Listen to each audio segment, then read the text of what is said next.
जहां छत्तीसगढ़ की साई सरकार ने अवैध धर्मांतरण पर सख्ती दिखाते हुए बड़ा कदम उठाया है।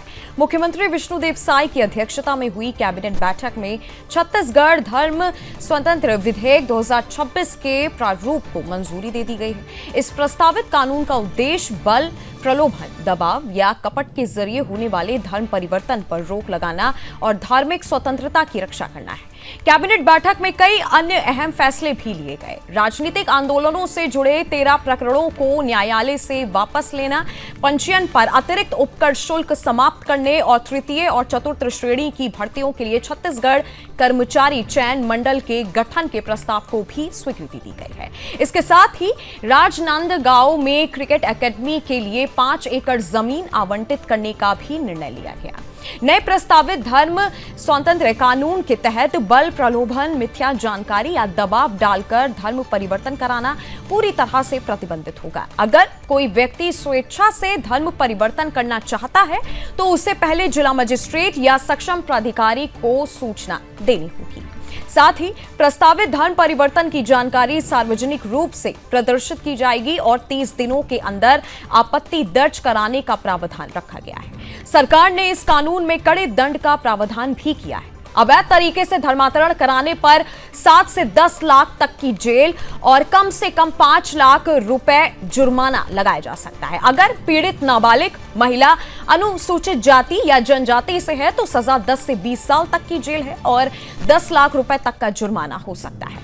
सामूहिक धर्मांतरण के मामलों में सजा और भी कठोर होगी, जिसमें 10 साल से लेकर आजीवन कारावास और कम से कम 25 लाख रुपए जुर्माने का प्रावधान भी किया गया है। सरकार का कहना है कि इस कानून का उद्देश्य धार्मिक स्वतंत्रता को सीमित करना नहीं बल्कि अवैध धर्मांतरण को रोकना है।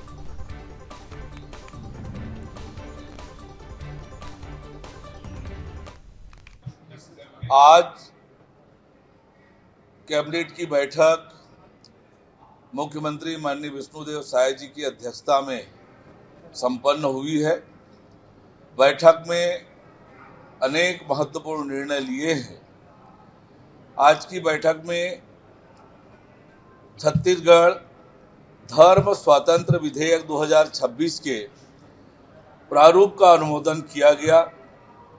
इस विधेयक का उद्देश्य छत्तीसगढ़ राज्य में एक धर्म से दूसरे धर्म में परिवर्तन के लिए बल प्रयोग, प्रलोभन, कपटपूर्ण नीति व साधनों, अनुचित प्रभाव या मिथ्या निरूपण पर प्रभावी ढंग से रोक लगाना है। मंत्रिपरिषद द्वारा विशुद्ध रूप से राजनीतिक आंदोलनों से संबंधित प्रकरणों को न्यायालय से वापस लिए जाने के संबंध में गठित मंत्रिपरिषद की उप समिति द्वारा अनुशंसित 13 प्रकरणों को माननीय न्यायालय से वापस लिए जाने का अनुमोदन किया गया। और अब छत्तीसगढ़ सरकार की धर्मांतरण कराने पर बड़ी कार्रवाई हुई है। बड़ा फैसला धर्मांतरण पर एक तरीके से लिया गया है। साई सरकार सख्त हो चुकी है और अवैध धर्मांतरण पर एक कड़ा कानून अब लाया गया है।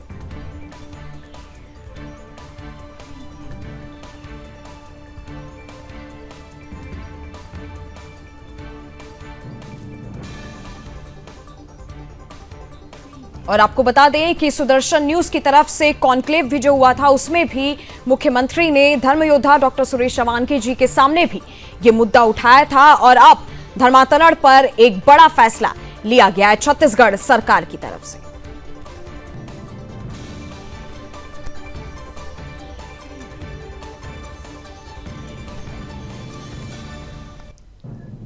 और बल और लालच से धर्मांतरण कराने पर सरकार ने सख्त कानून अब अपनाया है। आपको बता दें कि चाहे महिला नाबालिग हुई या चाहे अनुसूचित जाति हुई या चाहे किसी भी उम्र की हुई, अगर जबरदस्ती धर्मांतरण किसी का हो रहा है तो उसे 10 से 20 साल तक की जेल और साथ ही कई लाखों तक का जुर्माना भी लगाया जाएगा। छत्तीसगढ़ सरकार की तरीके से धर्मांतरण पर बड़ा फैसला लिया गया है।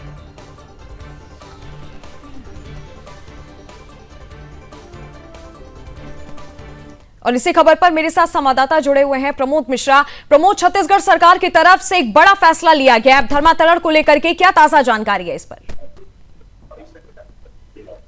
निश्चित तौर पर देखिए, जिस प्रकार से सुदर्शन न्यूज का जब कॉन्क्लेव हुआ तो हमारे प्रधान संपादक डॉक्टर सुरेश चौहान जी ने मुख्यमंत्री से प्रश्न किया था कि आखिर डबल इंजन की सरकार है तो धर्मांतरण पर आप कानून क्यों नहीं ला रहे हैं। ऐसे में मुख्यमंत्री विष्णुदेव साय ने स्पष्ट शब्दों में कहा था कि छत्तीसगढ़ में किसी भी कीमत पर धर्मांतरण बर्दाश्त नहीं होगा। ऐसे में अब जिस प्रकार से बजट सत्र चल रहा है, उसके बाद कल कैबिनेट की बड़ी बैठक हुई है। बैठक में निर्णय लिया गया है कि जिस प्रकार से छत्तीसगढ़ धर्म स्वतंत्र अधिनियम 2026 है, उसके प्रारूप का अनुमोदन कैबिनेट ने किया। और अब हम मान के चले कि जल्द ही छत्तीसगढ़ विधानसभा के सदन में भी छत्तीसगढ़ के धर्मांतरण के खिलाफ कानून आने वाला है। तो निश्चित तौर पर जिस प्रकार से सुदर्शन न्यूज लगातार धर्मांतरण के लिए कानून बनाने की मांग और जो है सरकार से करता रहा है, और उसको लेकर छत्तीसगढ़ सरकार भी निर्णय लेने वाली है। और बचे 8 दिनों में अब ऐसा होगा कि जब धर्मांतरण को लेकर छत्तीसगढ़ में सख्त कानून लागू होते दिखाई देगा।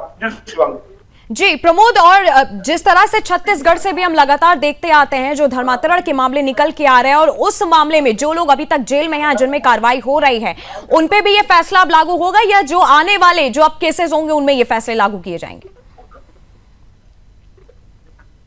ये अभी तक यही मान के चला जा रहा है कि जिस प्रकार से आने वाले दिनों में जिस प्रकार से धर्मांतरण के अगर कोई मामले आते हैं तो जो प्रावधान इसमें किए गए हैं, जो हमारे इनपुट मिले हमको, उसमें यह सही साफ तौर पर कहा जा रहा है कि जो अभी धर्मांतरण के मामले नए आने वाले हैं उसमें यह कानून लागू होगा। हालांकि यह करना जल्दबाजी भी होगा कि जिस प्रकार से प्रारूप जो सदन में रखा जाएगा उसके बाद यह स्थिति स्पष्ट हो पाएगी कि जो ऑलरेडी जो धर्मांतरण के लिए जो काम कर रहे थे वो जेल में बंद है, उनके लिए कानून लागू होगा कि नहीं।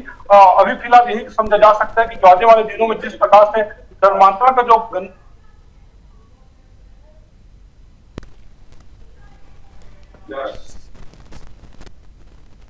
जी बिल्कुल, और जिस तरीके से छत्तीसगढ़ की सरकार जो है धर्मांतरण के खिलाफ एक सख्त रुख अपनाती हुई दिख रही है, और फैसला जिस तरीके से अब लिया जा रहा है, एक बार मैं चाहूंगी आप बताइए, जिस तरीके से बताया जा रहा है कि नाबालिग लड़की हो या चाहे अनुसूचित जाति हो या किसी भी जो है जो महिला हो किसी भी उम्र की, उनका धर्मांतरण जबरन करवाने पर कितने लाख का जुर्माना और कितने साल की जेल जो है अब हो सकती है? देखिए, अगर SC ST या फिर नाबालिग कोई है या फिर महिला है, अगर उनको धर्मांतरण कराया जाता है तो कठोर प्रावधान इस जो है अधिनियम में किए गए हैं। और जिस प्रकार से अभी तक जो जानकारी मिली है उसके हिसाब से जो है 10 साल से आजीवन कारावास तक की सजा हो सकती है, वही 25 लाख रुपए तक का जुर्माना लग सकता है। ऐसे में कठोर कानून जो है वो छत्तीसगढ़ में भारतीय जनता पार्टी की सरकार धर्मांतरण के खिलाफ लाने वाली है। और जिस प्रकार से इस प्रारूप में स्पष्ट शब्दों में कहा गया कि अगर कोई अपने मूल धर्म में वापस लौटने से धर्मांतरण नहीं बना जाएगा, साथ ही साथ अगर कोई धर्मांतरण करता है तो उसे सार्वजनिक रूप से जानकारी देना होगा, साथ ही 30 दिनों के भीतर दावा आपत्ति का भी समय रहेगा। तो ऐसे में कठोर कानून जो है वो भारतीय जनता पार्टी की सरकार छत्तीसगढ़ में लाने वाली है। और निश्चित तौर पर जिस प्रकार से जन भावनाओं के अनुरूप यह कानून बनेगा, ऐसा हम समझ सकते हैं। जी, हालांकि प्रमोद, सुदर्शन न्यूज की तरफ से भी जो कॉन्क्लेव हुआ था उसमें भी मुख्यमंत्री ने जो है धर्मयोद्धा डॉक्टर सुरेश चौहान जी के सामने भी ये जो है बात कही थी कि सख्त फैसला लिया जाएगा धर्मांतरण के खिलाफ। इन सब के लिए क्या कोई अब स्पेशल टीम पहले से गठित की जा रही थी, या अब एक स्पेशल टीम जो है लगाई जाएगी जो इस तरीके के मामले ज्यादा से ज्यादा पहचान सके? निश्चित तौर पर जिस प्रकार से जब सुदर्शन न्यूज के कॉन्क्लेव में हमारे प्रधान संपादक डॉक्टर सुरेश चौहान जी ने यह विषय उठाया तो उसके बाद सरकार जो है जगह दिया, और इस पर लगातार जो है कैबिनेट के कई मंत्रियों की बैठक जो रही थी, प्रारूप तैयार किया जा रहा था। और जिस प्रकार से डॉक्टर सुरेश चौहान जी ने कहा था कि क्या एक कठोर कानून बनेगा, कि उत्तर प्रदेश की तरह जब हम छत्तीसगढ़ में भी कानून देखने वाले हैं, तो इसको लेकर तमाम तरीके की बैठकों का दौर मंत्रियों का चला था। और हमने पिछले दिनों देखा भी था कि जिस प्रकार से चाहे विजय शर्मा और और आम विचार नेताओं जो तमाम कैबिनेट मंत्री हैं वो बैठे हुए थे और प्रारूप तैयार किया जा रहा था। ऐसे में समझा जा सकता है कि कठोर कानून छत्तीसगढ़ में जल्द ही लागू होने वाला है। जी प्रमोद, बहुत बहुत धन्यवाद आपका मेरे साथ इस खबर पर अपनी जानकारी साझा करने के लिए।